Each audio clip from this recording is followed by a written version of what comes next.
guys are starting to get an idea of how these pieces might hybridize to create new forms. Okay, so one of the things that I did after I created this one, and you can see that the camera can see it, it's got parallel folds. But this sort of inside piece kind of juts forward, is I decided to try and create another one where it didn't jut forward so far, and it juts back a little bit. So you can see the difference between these two, right? Hopefully you can start to understand how these become a marriage of the forms that you see in this one with the function that you see in form F. Okay, so now we're going to change tracks real quick, and we're going to move towards just learning how we might stabilize these things so that they stop moving. And we're going to be using just a simple concept called shear walls. All right, so you guys are all going to be making kind of a similar form the first time through. So I'm just going to give you guys some basic dimensions. So I think what we'll do is we'll make a strip that is going to be, let's say it's 3 inches wide, okay?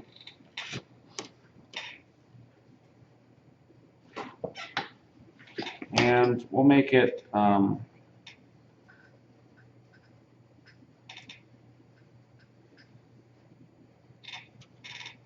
about 12 inches long, okay? So there is a strip 3 inches wide, 2 inches long.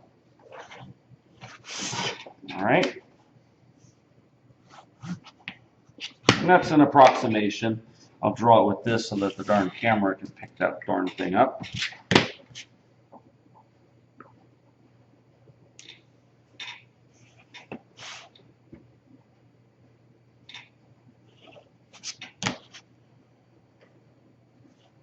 Okay, so what I want to do with that strip is I want to basically create type A, which is just, it's got 3 levels with 2 walls.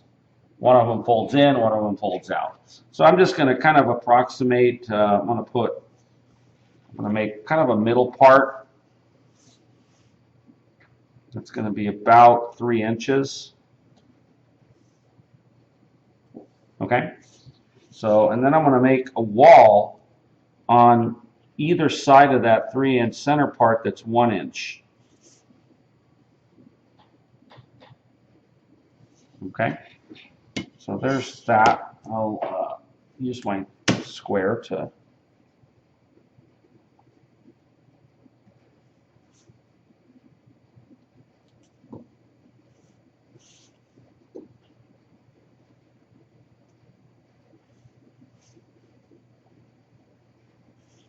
okay, so I'm going to note this on here. This became 3 inches.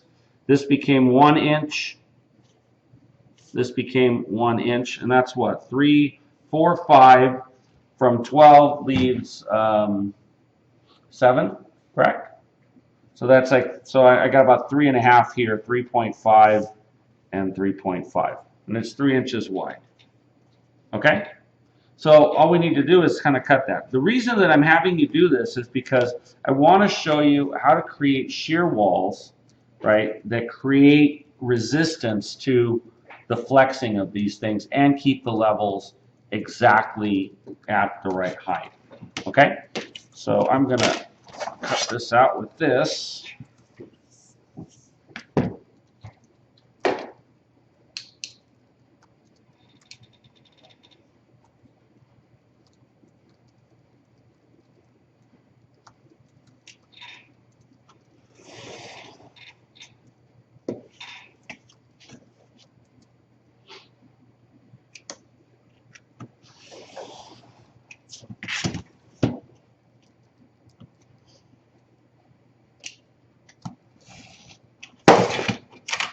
All right, so there is my sort of giant version of A, okay?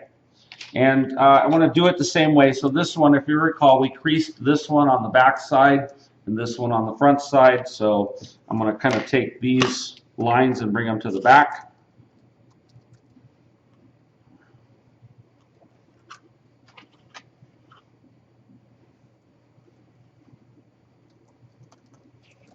Okay. So we'll crease these two on the back side. Oops. Moved on me, sorry.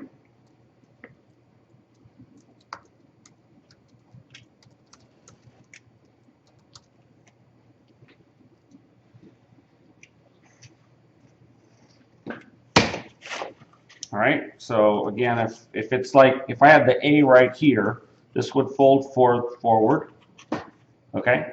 And then it would fold back the other direction, so these I crease on this side.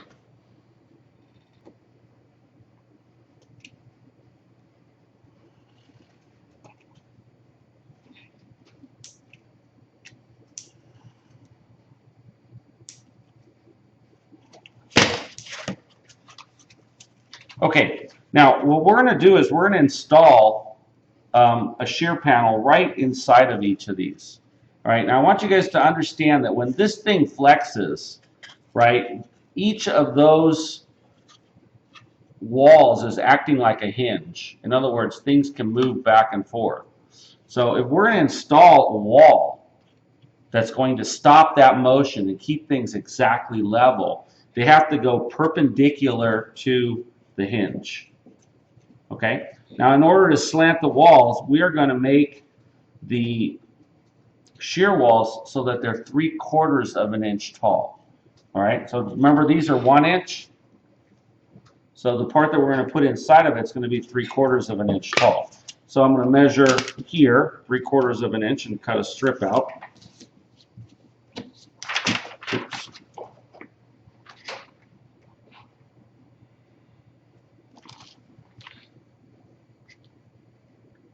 So it's a little smaller than 1 inch.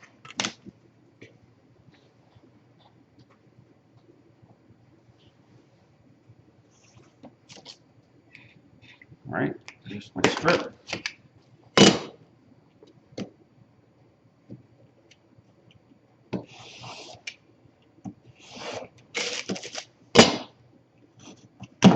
Okay, so what I need now is going to be just a short piece that's smaller than the floor level that I can put in the side here.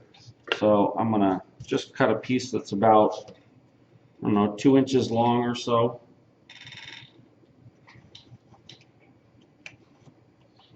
I'm going to do 2 pieces like that. Okay, so I'm going to start down on the ground floor, and I'm just going to put the wall kind of in the middle there and kind of glue it in place. Notice that I'm not putting it right up against this wall. Notice that it's separated right there. Okay, I didn't put it right up against here. And I did that on purpose because I need the flexibility to be able to hinge this thing to where it's flat. All right, so now when I bring this thing over and I hinge it like that, you guys can see where there's no light in between any of the surfaces in there. Notice what happens if I tilt it this way. See how you can see light between there? So I'm going to tilt it until it's flat. Now you can see why I needed to leave that gap there. If it didn't work, what I could do is after I installed it, I could just take my knife and sort of notch it off like that to give me more space. All right? But the next thing that I'm going to do is I'm going to kind of glue these two together. So I'm going to, I'll show you how I would do this. I'm going to put a mark right where the glue is supposed to go. I just use my pencil. And then I'm going to put the glue on here. And I'm going to put this stuff on the other piece.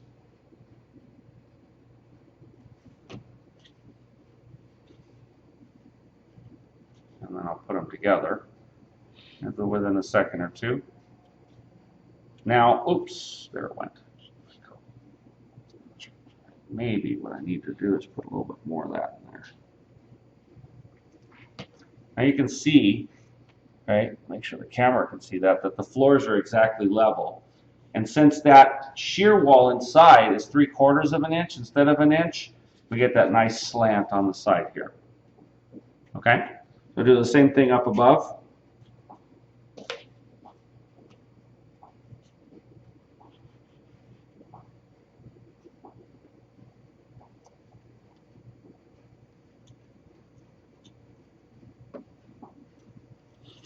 And here it is going to hit, so I do need to trim it back. There we go.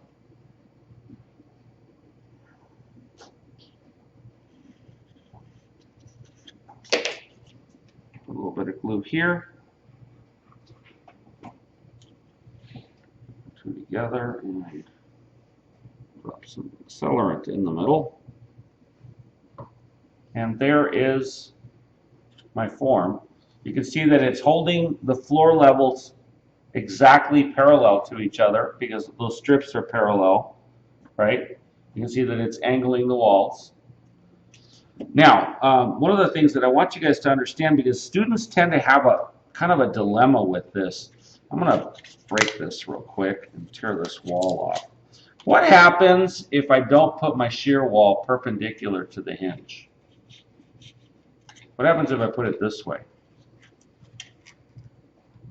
Might collapse. Well, for starters, it's not going to keep your levels parallel because it could tilt. And the other thing is that once you glue it, if you push hard enough, it's going to tilt.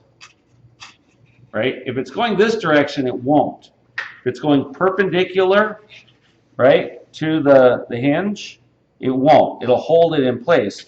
But if you try and put it perpendicular to it, right, I'm sorry, if you try and put it parallel to the hinge, it's not going to work. 12 minutes. Okay? So what I want you guys to do right now is I want you guys to build this contraption. And I'm only going to give you guys about 10 minutes to do this. Okay? Go ahead and stop the video.